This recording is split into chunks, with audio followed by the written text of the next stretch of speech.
A lone alien scout ship drifted slowly at the edge of Galactic Council space.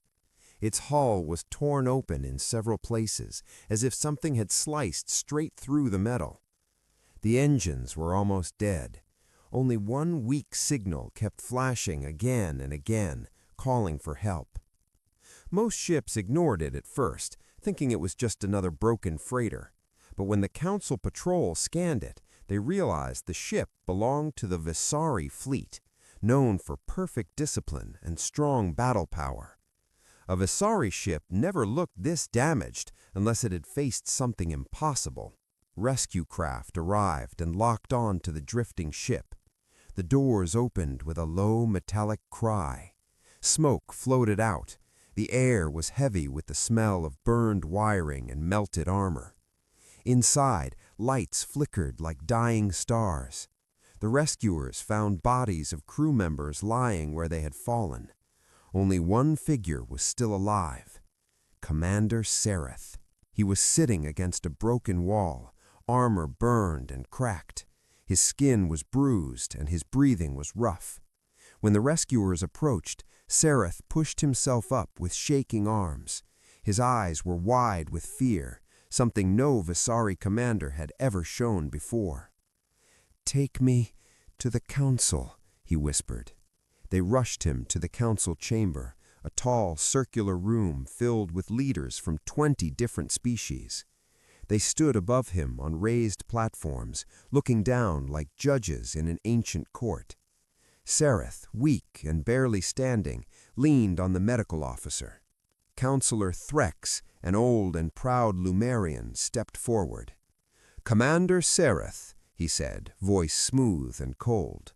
"Your ship is destroyed. Your crew is lost. Explain what enemy you faced." Sereth lifted his head. His voice was thin but clear. "We met humans." The chamber fell silent for a moment. Then soft laughter rippled through the room. A few counselors even shook their heads. Humans were a tiny new species, barely known to the wider galaxy. They were believed to be weak, underdeveloped, and slow to learn. No one took them seriously. Counselor Rahl stepped closer. "Commander, you must be confused," he said. "Humans, they cannot defeat a Visari fleet. Their ships are primitive. Their weapons are barely at star travel standard." Sereth's hand trembled. "You do not understand. They used tactics no one predicted. They learned our patterns in minutes. They changed their formations every second. Their ships moved like living things." Again, soft laughter rose. Counselor Threx shook his head. "Stress can break even the strongest mind. You were in battle too long, Commander." A few others nodded. Some whispered that Sereth must be hallucinating. Others said humans were simple creatures who could never scare a fleet commander. But Sereth lifted his voice, desperate. "They destroyed us. Do you hear me? They destroyed 5 warships in under 4 minutes. They hacked our shields. They turned our missiles back at us. They fought with the skill of a species much older than us." Counselor Rahl waved his hand. "Impossible. Humans do not have that technology." Before Sereth could respond, a sudden alarm echoed through the chamber.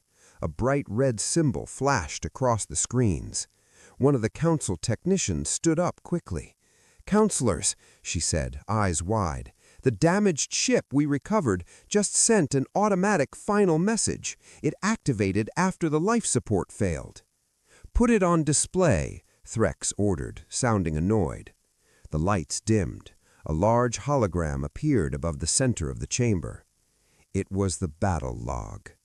At first, the counselors leaned forward with bored expressions, but within seconds, their faces changed.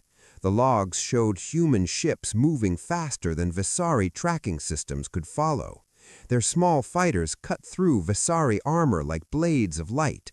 Strange blue pulses hit the Visari cruisers, shutting down their shields. Visari missiles turned around mid-flight and shot straight back at their own ships. Crew members screamed as explosions tore through the halls. Then they saw a final image, a human vessel, small but advanced, glowing with strange energy, watching silently as the Visari flagship broke apart. The council chamber froze. No one moved. No one spoke. Even the ever-proud Councillor Threx felt his heart hammering in his chest. But after a long moment, Threx forced a smile. "This is edited, fabricated. Humans cannot do this." A few councillors nodded quickly, as if they needed to believe it. Councillor Rahl crossed his arms. "The Visari must have been ambushed by someone else, someone stronger. Maybe they blame humans to hide their shame." Others murmured in agreement. Denial washed through the room like a wave. No one wanted to admit a small unknown species could do what the logs showed. Sereth stared at them with tired, hopeless eyes. "You fools," he whispered. "You think pride will save you? Humans are rising. They learn faster than any species in this room. They do not fear you. They will not stop. If you ignore this warning, the galaxy will pay the price." But the council turned away from him. They closed the battle file. They ordered the logs to be rechecked for errors. In the corner, Sereth collapsed to the floor.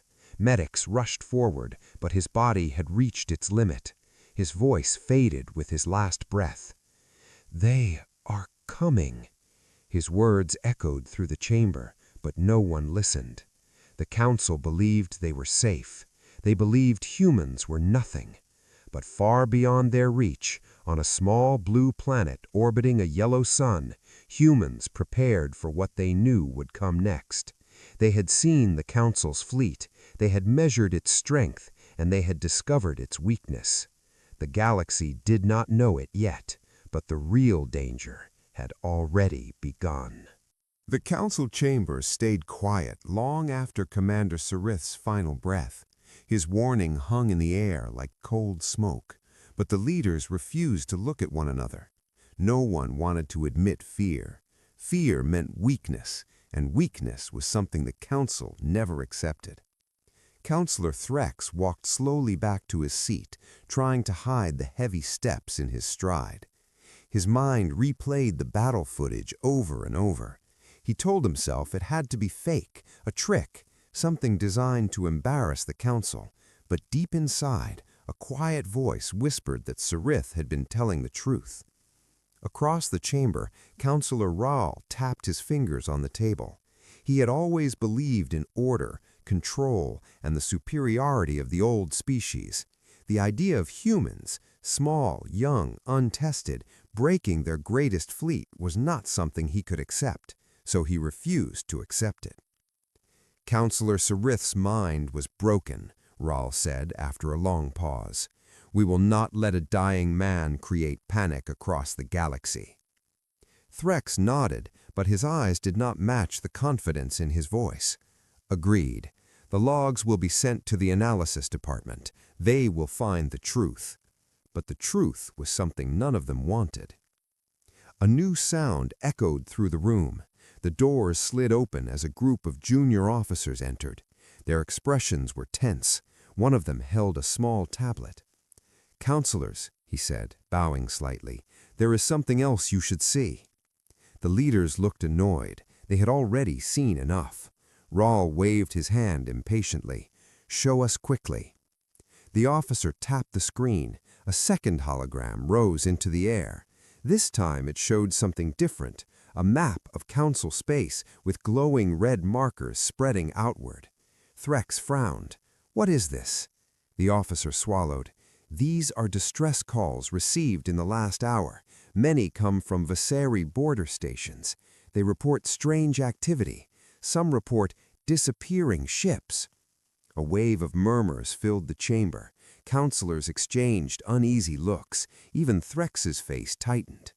Before anyone could speak, another alert flashed. The hologram shifted again. This time it displayed a grainy recording from a border station. An alien officer appeared on screen. His face was pale, his movements frantic. He looked straight into the camera. "We are under attack. Unknown vessels, small, fast, moving like nothing we have ever seen. Our weapons cannot lock on. Shields failing." The screen shook. The sound twisted into static. In the background, blue flashes tore through metal walls. The officer screamed something, but the feed cut out before anyone could understand it. The council chamber fell silent again. No one laughed this time. Even Rawl did not speak. His jaw was tight, his eyes cold. Threx cleared his throat, trying to steady his voice. This must be a new pirate faction, or an old rival testing new weapons. A few counselors agreed, others did not. One member, a small creature with silver fur, finally raised her voice. "We must consider the possibility that Commander Sarith was right." Rawl glared at her.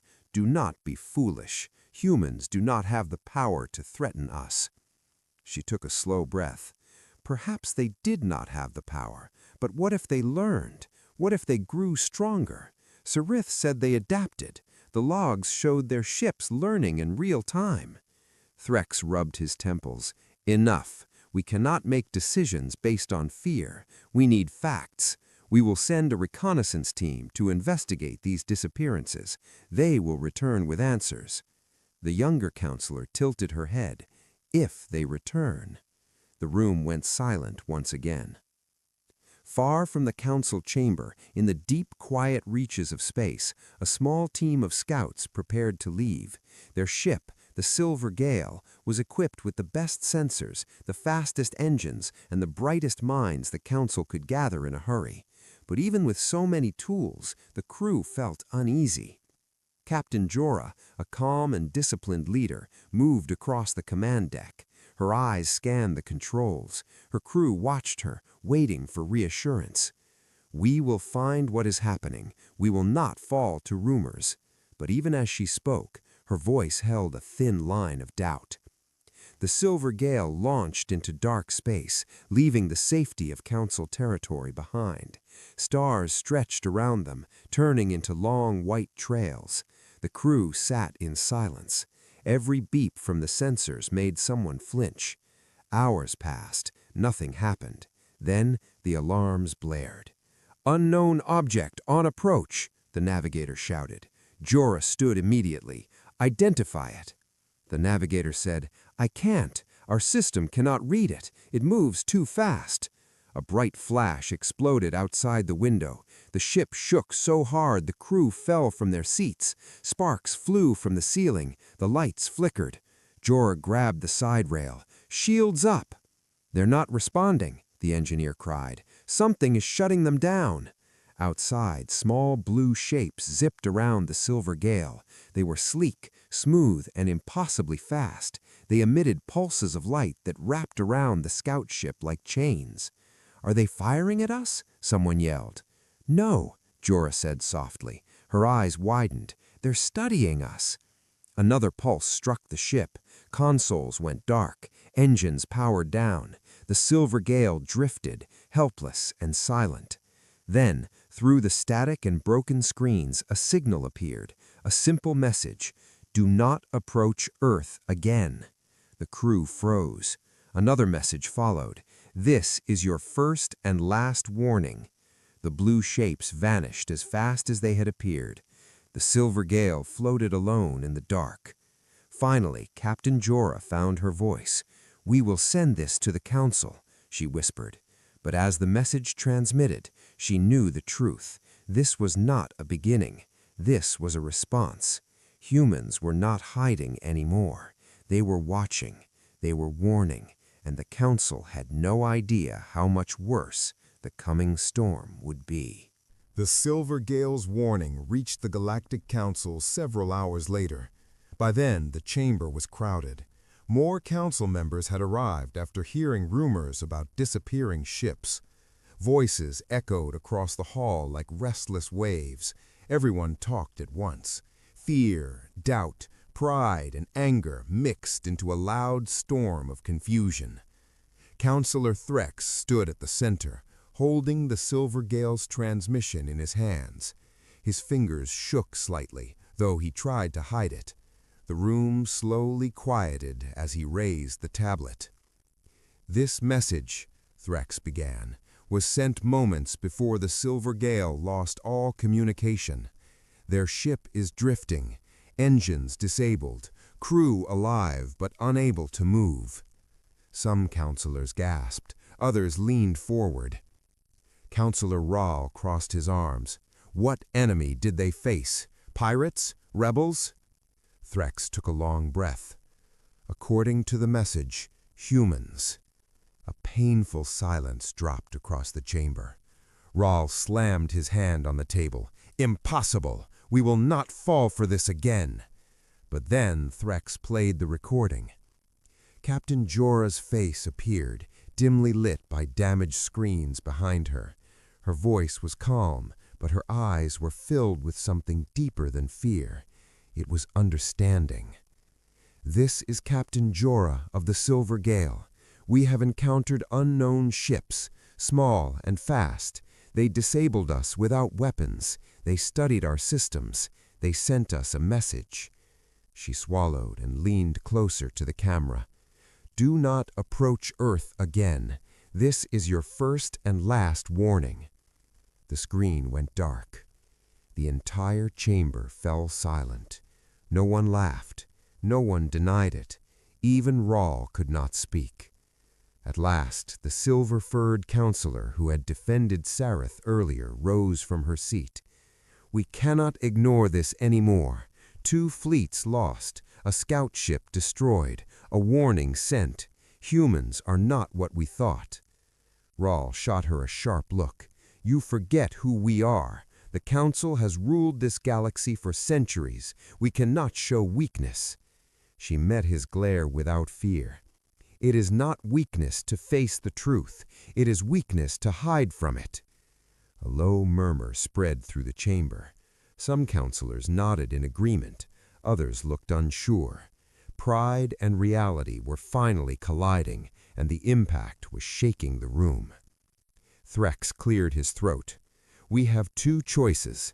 We can open peaceful contact, or," he hesitated, "we can prepare to defend ourselves." Rahl stepped forward. "Peace? With a species that attacks our ships and issues threats. They must be taught their place." The silver-furred counselor replied calmly. "Commander Sareth warned us. They attacked your ships only after being provoked or approached with arrogance. They are defending themselves. They have not struck first." Rahl's eyes narrowed. "You speak as if you respect them more than your own council." She said simply, "I respect the truth." The room buzzed again with whispers and arguments, but before the debate could grow, the chamber doors burst open. An officer stumbled in, breathing heavily.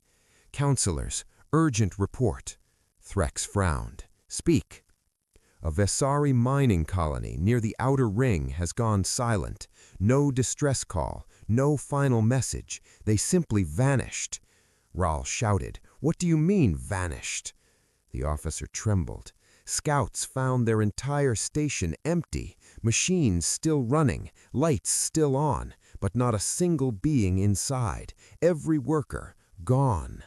The chamber exploded into noise. Some shouted theories, others panicked. A few wondered if humans were behind it.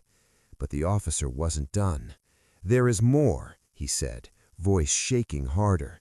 "A strange device was found in the center of the station. A small, round object. Human technology, but far more advanced."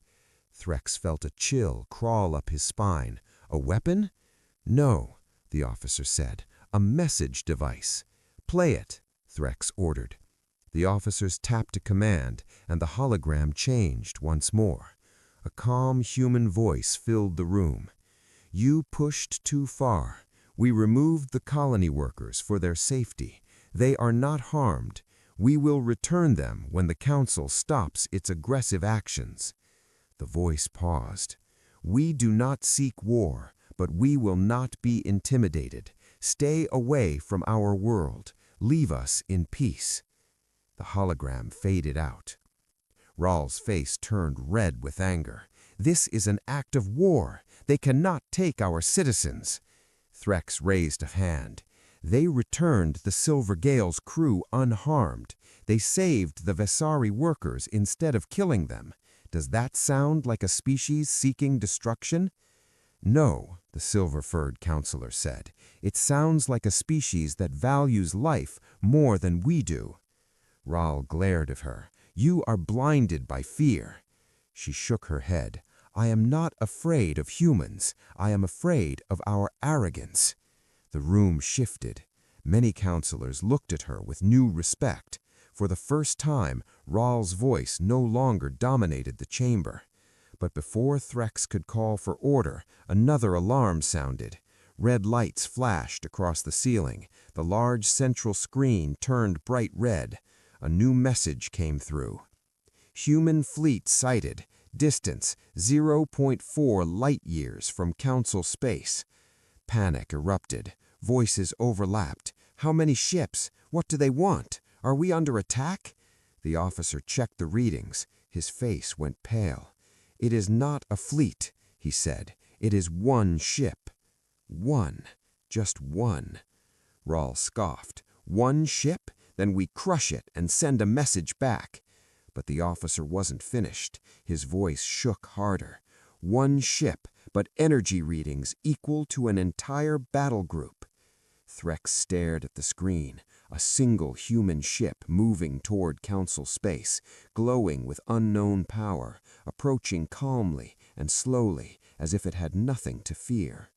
The silver-furred counselor whispered, "They are not coming to attack. They are coming to talk." Ral shook his head. "And if we refuse?" Threx answered quietly, "Then we will pay the price that Sareth warned us about." The chamber fell silent as the human ship crossed into their territory. The storm had finally reached them.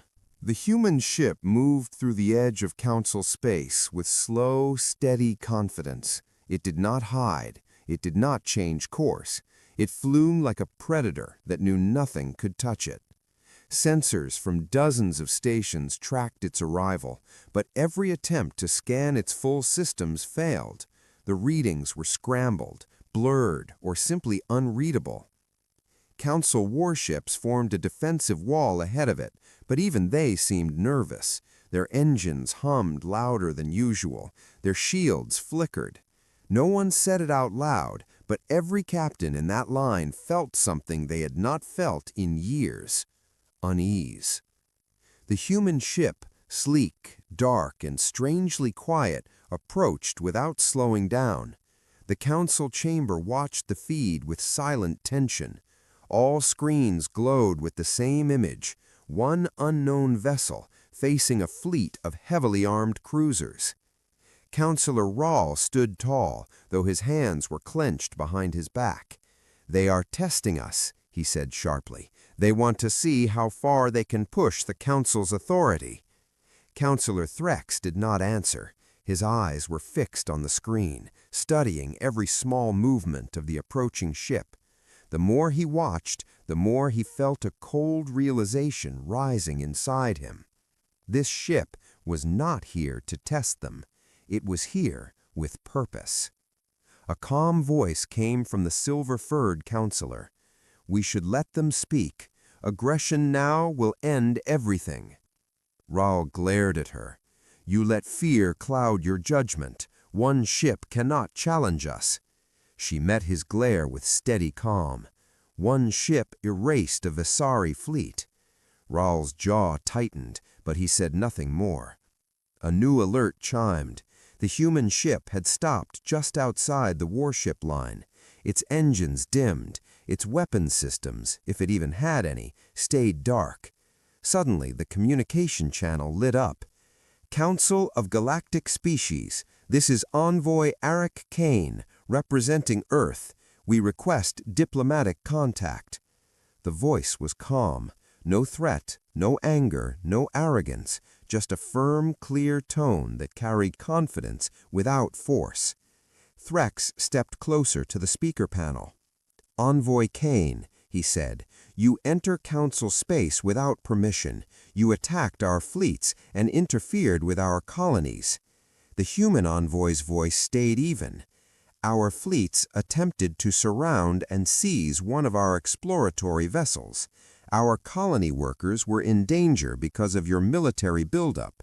We acted to prevent escalation." Rahl cut in instantly. "You overstepped. You took our people." "They are safe. We do not harm civilians." Rahl scoffed loudly. "You expect us to believe that?" "Yes," Eric answered simply. The silver-furred counselor leaned forward. "Envoy Kane," she said, "Commander Sereth attempted to warn us. You destroyed his fleet." Eric paused. "Sereth's fleet fired the first shot. We defended ourselves." "But you destroyed every ship," she said softly. "Because they did not stop," Eric replied. "We offered surrender. They refused. We gave them multiple chances. They pressed on." Threx looked troubled. "Your technology surpasses anything in our records. How did humans advance so quickly?" Eric answered in the same calm tone. "Because we had no choice. Our galaxy is not peaceful. We survived because we learned to adapt fast." The chamber felt colder after those words. Threx cleared his throat. "Why have you come?" "Because a confrontation is coming," Eric said. "Your scouts, your fleets, your pride. It will push you into decisions you will regret. Earth does not want war, but if pressured, we will defend our world." His voice sharpened slightly, not with anger, but with certainty. "And you will not win." The room erupted in whispers. Some counselors shook their heads. Others exchanged worried looks. A few believed him. Rahl stepped forward again. "You threaten the council with one ship? You think that makes you powerful?" "No," Eric said. "This ship is not a threat. It is a message." Threx felt a knot tightening in his chest. "What message?" There was a short silence. Then Eric's voice returned, this time lower and steadier.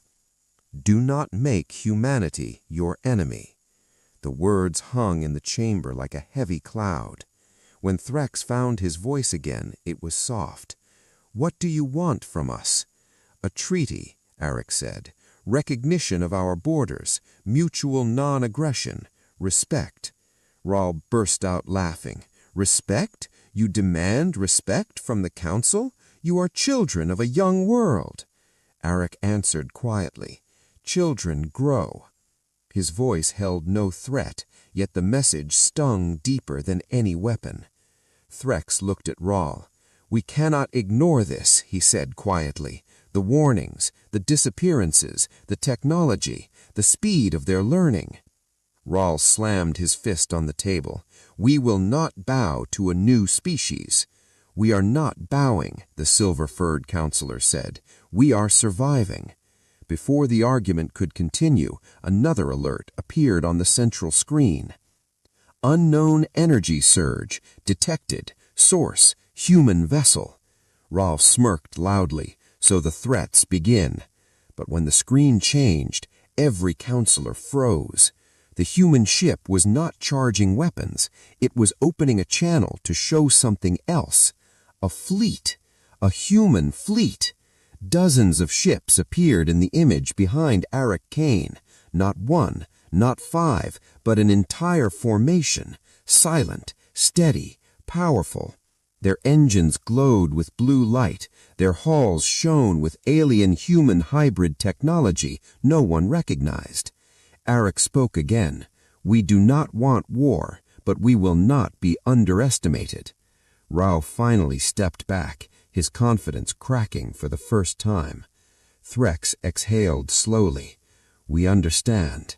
The silver-furred counselor whispered, "This is no longer negotiation. This is a choice." Eric Kane's final words were clear. "Choose peace or choose regret." The transmission ended.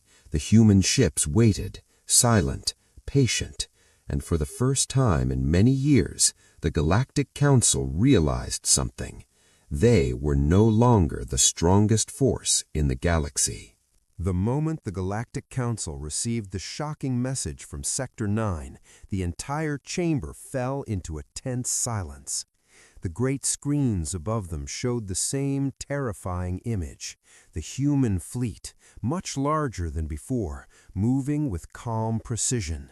They were not rushing, they were not confused. They were moving like hunters who already knew where their prey was hiding. High Chancellor Varric sat frozen. His eyes, normally full of pride, now held a faint tremor. It was the first time in many years that fear touched his voice. What do they want?" he whispered. No one answered. The counselors watched as sensor data continued to stream in. Every human ship followed a perfect formation. Energy signatures were stable. Weapons were ready. Their engines hummed with a pattern no alien species had ever mastered. It was the same eerie discipline Sereth had tried to warn them about. General Cora stepped forward. He had mocked Sereth. He had laughed at the idea of humans being dangerous, but now his confidence was gone. "They are not attacking yet," he said quietly. "They are waiting for something." "Waiting for what?" Varric asked. Cora took a deep breath. "For us to make the first move." A cold wave passed through the chamber. Far from the Council world, in the dark space between systems, the human fleet received a message from Earth Command. Captain Elias Stone stood on the bridge of the flagship Resolute. His face was calm, eyes steady, voice controlled. "Humanity has no wish for war," he said as he read the message, "but we will not allow another attack." He turned to his officers. "Transmit our message to the Galactic Council. No threats, just truth." His words were simple. "We will defend ourselves. We prefer peace, but we will not bow." The message traveled across the void and reached the council chamber within minutes. It echoed softly as the old translators repeated it. Counselor Mirren frowned. "Why are they so calm? They know we have more ships. They know we control half the galaxy." General Cora shook his head. "No, they think we attacked them first. In their eyes, they are the victims." "And they are right," a voice said from behind them. Everyone turned. It was Counselor Tharine, one of the few who had listened to Sereth before. Her voice was steady, but heavy with shame. "We destroyed their scout ship. We fired first. Can we expect them to simply forget?" No one spoke. The truth was too clear now. Meanwhile, back in human space, Captain Stone studied the Council's answer. They had not apologized, they had not explained, they had simply requested a meeting to avoid misunderstandings. Stone could almost feel the arrogance behind the words, but he also saw an opportunity. If we do not talk, the galaxy will burn, he thought. He turned to his first officer. "Prepare a diplomatic team, but keep all ships ready. If they betray us, we respond instantly." The officer nodded. "Understood, sir." Stone stood for a moment, staring at the star map. He wondered why powerful alien civilizations behaved like frightened children, why they would attack newcomers instead of welcoming them. "Fear," he finally said to himself. "They fear what they cannot control." And humans, with their strange minds and unpredictable courage, were something no alien could control. The meeting was arranged on a neutral moon near council space. It was a silent, barren rock with no life and no atmosphere. Only force field domes allowed visitors to breathe and speak. The council arrived with 20 ships. Humans arrived with 12. But the difference was clear the moment the ships landed. Humans stepped out with calm balance, their armor polished, their faces unreadable. The council delegation looked tense, sweating, uncertain. Inside the dome, Captain Stone faced High Chancellor Varric. The air between them felt like a drawn blade. Neither bowed. Varric began, trying to sound powerful. "You have entered our space without permission. You threaten our peace. You must return to your world." Stone smiled slightly. It was not a friendly smile. "You attacked us without reason. You destroyed one of our scouts. You ignored the warning of your own commander. Now you ask us to act as if nothing happened?" Varric's voice cracked. "We are the Council. We decide what is threat and what is not." Stone's eyes sharpened. "And humans decide when enough is enough." The Council delegation stiffened. Several guards reached for weapons.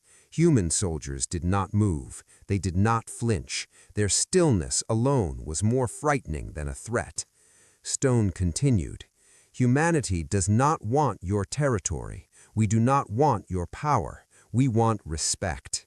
If you cannot give that, then we will defend ourselves. And you know by now what that means." Varric swallowed hard. He had seen the reports. He had seen the footage from Sector 9. He had seen what human ships did to Council cruisers. He knew Stone was not bluffing. Outside the dome, the human fleet suddenly detected something, a strange signal, a pattern of energy rising from the far edge of the moon. Captain Stone's comm officer spoke urgently. "Sir, we are picking up a hidden weapon grid. It is powering up." Stone's jaw tightened. He looked directly at Varric. "Did you know about this?" Varric froze. He had known. He had hoped the humans would be intimidated when the grid activated. But now the opposite happened. Stone raised one hand, touching a small control on his wrist. "Fleet, prepare countermeasures." Human ships moved in perfect coordination. Their shields flared, their weapons locked onto invisible targets. Not a second wasted, not a moment of confusion. The Council guards panicked. "What are they doing?" one shouted. Stone answered calmly, "What we always do, survive." Human counterfire disabled the entire weapon grid in less than 6 seconds. Not a single shot hit them. The Council ships shook in fear. Inside the dome, Varric stared at Stone, speechless. Stone stepped closer. His voice was quiet, almost gentle. "This was your final test, and you failed it." The Council had thought they were dealing with a weak, primitive race. Now they finally understood the truth. Humans were not prey. They were the storm that punished anyone who hunted them. The silence inside the meeting dome felt heavier than the moon's dead surface. High Chancellor Varric stood frozen, his breath uneven. Around him, Council guards looked lost. No one had expected the human fleet to disarm the hidden weapon grid so fast. 6 seconds. 6 seconds had changed the future of the galaxy. Captain Elias Stone watched them quietly. His face remained calm, but there was no kindness in his eyes now. What the Council had tried to do was not a mistake, it was a betrayal. It proved what humans had feared from the start. The Council wanted domination, not peace. Varric finally found his voice, weak and broken. This was not an attack. It was only a precaution." Stone shook his head. "A precaution you hid under our feet, a weapon pointed at us while you pretended to talk." Varric opened his mouth to speak again, but nothing came out. Truth had cornered him. Councillor Tharine stepped forward. She was the only one who seemed to understand the situation. Her voice was steady. "Captain Stone, the Council has made terrible decisions. Fear and pride guided us, not reason. We ignored Sereth's warning, and we ignored you." Stone studied her for a moment. Unlike the others, she showed no arrogance, only honesty. "At least someone here is willing to face facts," he said. She nodded. "We must fix the damage before it grows." General Cora, who had mocked Sereth's story earlier, stepped forward as well, but now his eyes were full of shame. What What do humans want? What will stop this from becoming a full war? Stone answered carefully. We want something simple. Respect. No hidden weapons, no threats, no attacks on our ships. We want equal standing in this galaxy. Murmurs spread among the council members. They had never given anyone equality, not in centuries. They ruled by fear, by strength, by claiming that they were the galaxy's protectors. Captain Stone continued, "If you can accept these terms, we can build peace. If you cannot, then we will defend ourselves with everything we have." His voice remained soft, but every alien felt the weight behind the words. Humans were not posturing, they were stating reality. Outside the dome, both fleets hovered in a tense equilibrium. Human ships moved with silent precision, their lights scanning the dark sky. The Council fleet stayed still, unsure whether to retreat or stay. Every alien captain on board felt the weakness of their position. Every human captain felt ready. Inside the dome, Varric wrestled with his pride. His entire life, he had been taught that the Council was untouchable, that no new species could ever challenge them. But the evidence was right there. The humans had not only challenged them, they had outperformed them in every way. Varric looked at Stone again. "You are a young species. Your people do not understand how the galaxy works." Stone raised an eyebrow. "We understand enough to survive attacks, and enough to protect our own." Varric hesitated. His voice softened. "If we give you equal standing, other species will demand the same. The balance will break." Stone gave a quiet reply. "Maybe the balance needs to break." That simple sentence hit harder than any weapon. It exposed the truth everyone had avoided. The galaxy was not peaceful, it was controlled. And humanity, by refusing to obey blindly, had forced the Council to confront that reality. At that moment, a sudden sound echoed through the dome, a sharp automated chime. Everyone froze. Counselor Tharine checked her wrist device, and her face turned pale. "It's Commander Sereth's final recovery file," she said. The dome lights dimmed as the file projected itself into the room. A blue figure appeared, Sereth's last recording. He looked weak, injured, voice trembling. "If you are seeing this, it means the Council ignored my warning." Varric's face tightened with shame. Sereth continued, "Humans are not like other species. They fight with everything they have. They do not retreat, they do not surrender, and they never forget who attacked them first." Stone remained silent as the recording played. He had no reason to interrupt. Sereth's voice grew softer.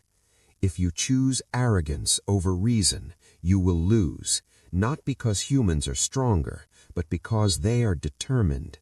Their minds move in ways we do not understand. Their courage is their weapon. Do not treat them as prey, or the galaxy will suffer." The recording ended. The dome remained silent long after the image faded. Varric could no longer hide behind excuses. Sereth had given the Council one final chance to choose wisely. They had ignored him then, but they could not ignore him now. Varric finally straightened his shoulders. When he spoke, his voice was steady, though heavy with defeat. "Captain Stone, the Council accepts your terms. Full equality, no hidden weapons, no attacks on your people." Stone nodded once. "That is a good start." Varric glanced at the other Council members. "We will send ambassadors to Earth, and we ask that you send your own to our world. We must rebuild trust." Stone agreed. "Trust is earned. It will take time, but humans keep their promises. If you honor yours, we will honor ours." The tension in the dome slowly eased. Guards lowered their weapons. Officers relaxed. Outside, ships drifted into safer positions. A war had nearly erupted, But now, for the first time, a path to peace existed. As the meeting ended, Counselor Therine approached Stone privately. "You saved us from our own mistakes," she said. Stone shook his head. "No, Sereth did. You just finally listened." She looked down, "And we paid the price for ignoring him." Stone stepped past her, walking toward his ship. "Everyone pays for arrogance," he said quietly, "but now you have a chance to change." Therine watched him leave, wondering if humanity would one day become the galaxy's greatest hope or the galaxy's greatest fear. When Captain Stone returned to the Resolute, his crew looked to him for answers. He gave a simple one: "We avoided war today, but this is only the beginning." And he was right. Humanity had entered the galaxy not as victims, but as equals, and the galaxy would never be the same again.